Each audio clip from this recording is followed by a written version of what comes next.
these stairs right here awaits many 5-5 no-limit Texas Hold'em games at the Hustler Casino in Los Angeles. Not much to say here because we're ready to fire. Let's go. Let's hop in the games and many poker hands to come. Let's do it. Let's get in there. You guys know the drill by now.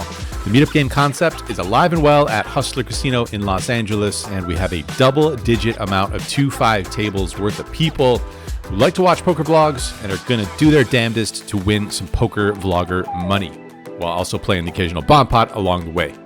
$1,000 maximum buy-in, and we're going to need at least that amount to go to battle here as the no-limit hold'em action kicks off fast and furiously. The $10 straddle is on, and there's 2 limpers before a man who goes by the name Slow Poker raises it up to $60. I have Jack 10 of spades in the big blind, and if there's any hand that I'll call for a discount, it's Jack 10 suited. The second limper calls, and we go 3 ways to 10-7-7 with 2 hearts. We check it, and Mr. Slow bets $70, a very reasonable price for top pair, so I call, as does the limper. Turn is an offsuit 9, and this time we check it to Mr. Slow, who bets $190.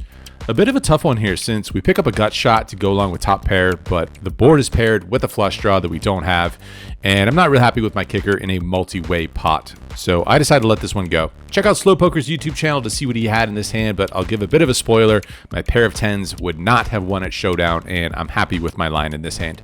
In this next hand, I put the $10 straddle on, and there's an early position limp before my buddy Scott Robinson raises it up to $70 in the small blind. He's a member of our group coaching site called the Hand History Lounge, which I will put a link to in the description box down below. Big blind folds, and I'm looking down at a premium, especially in a straddled pot, ace-king suited. We could flat, since I don't think Scott will be too out of line here, but I think he can do this with worse ace-x hands, as well as some middling pairs that we can give some incorrect odds to.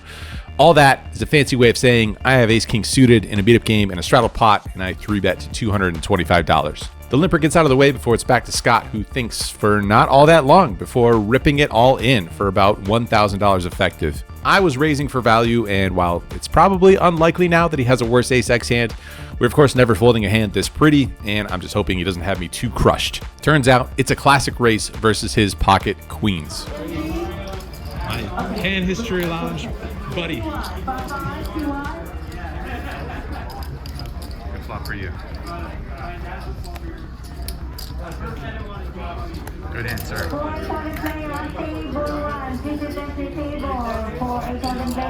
If you would like to learn how to win flips and crush souls in straddled pots like Scott, be sure to join the Hand History Lounge, a friendly group coaching environment where a lot of us have also become friends, despite battling in $2,000 pots versus each other. Link down below.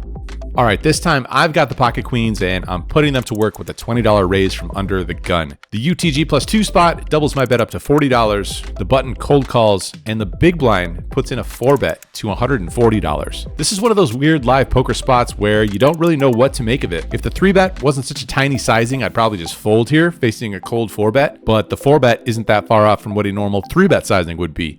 And I have the 3rd best hand ever created in poker. So not exactly sure what to do. I take the middle road and flat call the 4-bet, as does the 3-better and the button. 4 ways with $560 in the middle to a very connected flop, Jack 9-8 with 2 spades. The big blind checks it, and since this flop should be all over everyone's range here, I check it too. The 3-better checks, and the button bets $240. Big blind folds, and with an overpair plus gutter, I make the call. Heads up to a board pairing 9 of clubs, and I check it. This time he bets $275, and for that price I'm never folding, so I stick the call in, but I don't have a great feeling about things. The river is the 7 of spades, which is pretty terrible since it completes the flush and straight draws, so we lose to everything that isn't ace jack or maybe king jack that would have had to have cold called pre-flop. I check it, and my opponent rips it all in for $600. All in. Not exactly the river card of dreams for this hand.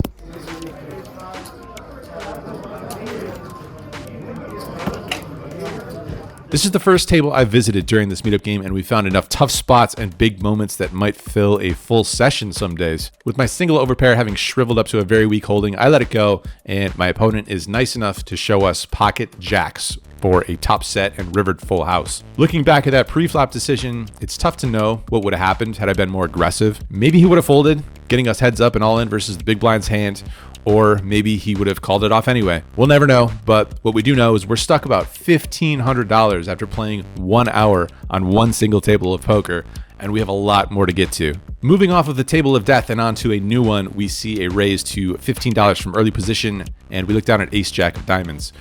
I'd need to win 100 $15 bets in order to get unstuck, and that seems tough to do, so I 3-bet it to $50. Folds back to the initial raiser, who makes the call, and we go heads up to queen, jack, 3, rainbow. He checks, and I'm not too worried about many bad turns, so I check it back with my medium strength holding here. Turn is the ace of clubs, and after he checks it, I'm happy to go for 2 streets of value and start with a $35 bet here. He makes the call, and we're off to a river, which is an inconsequential 6 of spades. He checks again, and I decide on a wager of $115. He gives it some thought before tossing in a call, and we roll over the best hand. 7-5 suited from early position might be a little loose playing full ring with a straddle on, but loose is the name of the meetup game, so I make it $35 to go.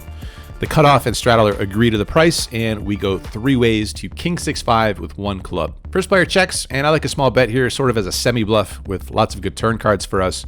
The cutoff thinks $80 is actually a better price, and when the straddler gets out of the way, of course, we are calling the min raise. Turns to 3 diamonds, and after I check it, my opponent checks back, which often happens after facing such a small raise on the flop. Sometimes opponents just want to get to showdown with a small raise. The river, however, completes a pretty sweet run out for us. It's an offsuit 4, giving us a straight and confirming, of course, what a genius I am by playing this hand. Going for value, I bet $150, which gives my opponent some pause.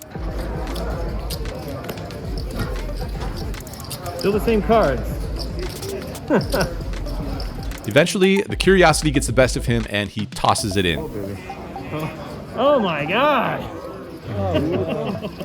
Nice hand, nice hand.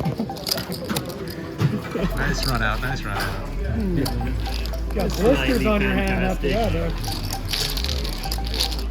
Same table here, and I have the $10 straddle on, which I must say has become quite a theme over recent videos on the channel. If you want an easy way to create bigger pots, try the straddle, available everywhere. Back to the hand, and there's a raise from first position to $30. There's 1 call, and the cutoff 3-bets it to $60. Not sure if some of these folks are playing a lot of limit games these days, but when it gets to me looking down at pocket kings, I won't be making it $90 like they might expect. I put in a 4-bet up to $240. Of course, happy to go with this hand if it comes to that. Instead, the action folds all the way around, and the straddle delivers us a few extra dollars that wouldn't have been in the pot otherwise. 1 orbit later, and I have the $10 straddle on again, and we see a raise to $45 from late position. There's 2 callers before we look down at yet another big pair in this session, pocket jacks. The 4.5x raise from the initial raiser gives me a little bit of pause, but with 2 callers in between me and a late position raiser, I still think it's a prime 3-bet squeeze for value spot. I make it $220 to go out of the straddle. The late position raiser thinks for a bit and calls. There's 1 fold, and the big blind calls, sending the 3 of us to a flop with about $800 left to play for in my stack. The flop comes down 9-7-4 with 2 spades, and the big blind checks. I'm debating what sizing to go with here. $800 would be an overbet, albeit not a massive one, while a smaller bet might make things tricky on a lot of turn cards. The late position player makes it a whole lot easier by betting out a turn for $300. Big blind folds, and for $500 additional to play for, I send in the lot. It's nice how the vloggers before you said it. Yeah, I mean, call. And I really Call. like Andrew. And I in call. I know Andrew a little better than Brad, but Oh, I think that's easy. He picks up a bunch of equity on the turn, and we're looking for a low red card on the river. 6 of hearts is just what the doctor ordered, and we scoop a big one here. Not quite getting us unstuck, but fading a pretty big swing had this one gone the other direction, towards what probably would have been too deep a hole to overcome on the day. Pretty immediately after that hand, the same opponent open shoves his remaining chips into the middle, which amounts to around $70. There's a flat call before it's over to us, looking at 2 kings. Happy to put more money in with the player who flat called. I 3-bet it to $310. Turns out that's a little too much as the 3rd player gets out of the way, and we're heads up versus the short stack. Wow. That's the time to give it. good luck, dude. I hope you hit it.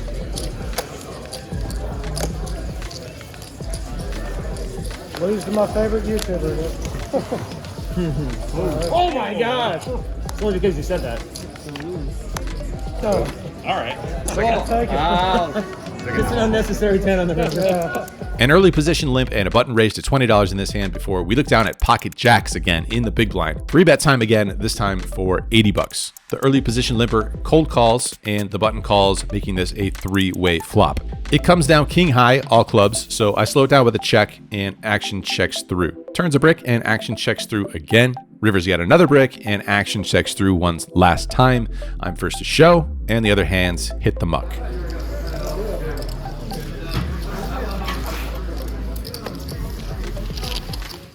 No straddle on in this hand where a middle position player raises to $20. And honestly, I'm real happy I stocked up at the Big Pair store, which is located at 1575 Santa Monica Boulevard, Los Angeles, California. And I make it $75 to go with my pocket kings. He makes the call and we go heads up to a flop, which doesn't come down super favorable for these kings. Ace, queen, deuce, 2 clubs. I don't mind a full range c-bet on ace high boards as the pre-flop 3-better, so I make it $60.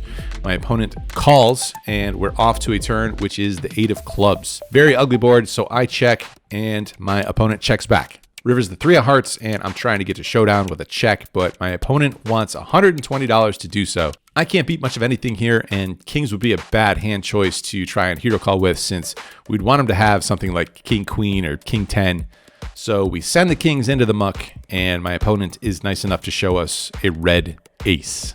Before the hand is dealt, I announce this is my last hand at this table and throw the straddle on, and there's a limp before our misery finally comes to an end. We suffered through all those other pocket pairs and finally get rewarded with the best hand ever created, pocket aces, and in the straddle no less. There's 2 limps to me and I make it $50. The first limper folds and the second limper calls. Heads up to an uneventful 9-6 deuce rainbow. I bet $80 and my opponent wants to see one more card at least. Turns another 9 and with not that many draws available, I slow it down with a check while my opponent decides he wants to do some betting. He makes it $140, which of course we're calling, and we're off to see a river card. Just in case there was any doubt here, the river is an ace, ensuring us the winner versus any hand that isn't pocket 9s. I don't want to just come out firing though, in case my opponent has the odd 7-8 suited. If he has bluffs, we want to allow those to keep firing. And if he has a really good hand, then we're going to win a bunch of money anyway. If he has a mediocre hand like pocket 8s or 10s or something, I don't think we're going to be able to derive a lot of value anyway on this river card. After I check it, my opponent says those magical words. All in. I call.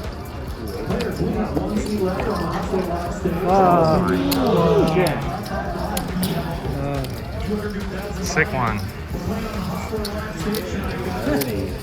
That actually keeps it. I know. Oh, yeah. That is disgusting. I'm not gonna lie, that is disgusting. No straddle on in this one, and action folds to me on the button where I make a standard raise to $15 with ace king off suit. The small blind puts in a 3-bet to $50 and the big blind cold calls. Near the top of our range here on the button, and with a cold caller in there, I love a 4-bet in this spot, so I make it $200 straight. The small blind thinks for a little while before letting it go, while the big blind is undeterred and makes the call. Heads up to jack 8-4 with 2 clubs. He checks, and it's not a great flop, of course, but I've repped the strongest hand so far, so I continue to do so with a bet of $230. He continues to call, and we see an offsuit 10 on the turn. Lots of his hands that have continued thus far probably don't mind this turn card, so when he checks, I check and look to improve on the river. We do in fact improve on the king of clubs, but it completes the front door flush draw. That's less important in a 4-bet pot, but my opponent betting $800 on this card makes it a pretty tough spot. We can't beat any value hands, and he'd have to be turning a hand like queens or 9s into a bluff. The frequency at which that happens in 2-5 is pretty low, so even though we do improve, I'm just going to give him some credit here and make the fold. After which, we promptly get shown the 8-7 of diamonds. Good.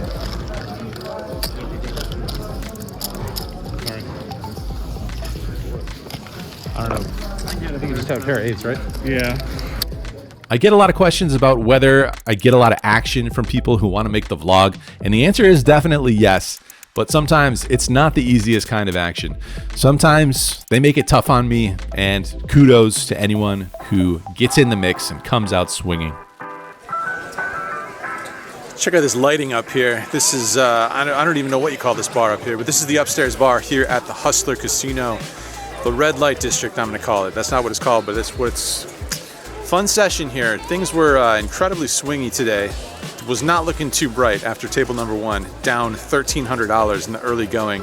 Managed to find some major hands and coolered somebody, of course, with the aces full versus the sixes full. That was very pleasant for me. So just an awesome turnout here.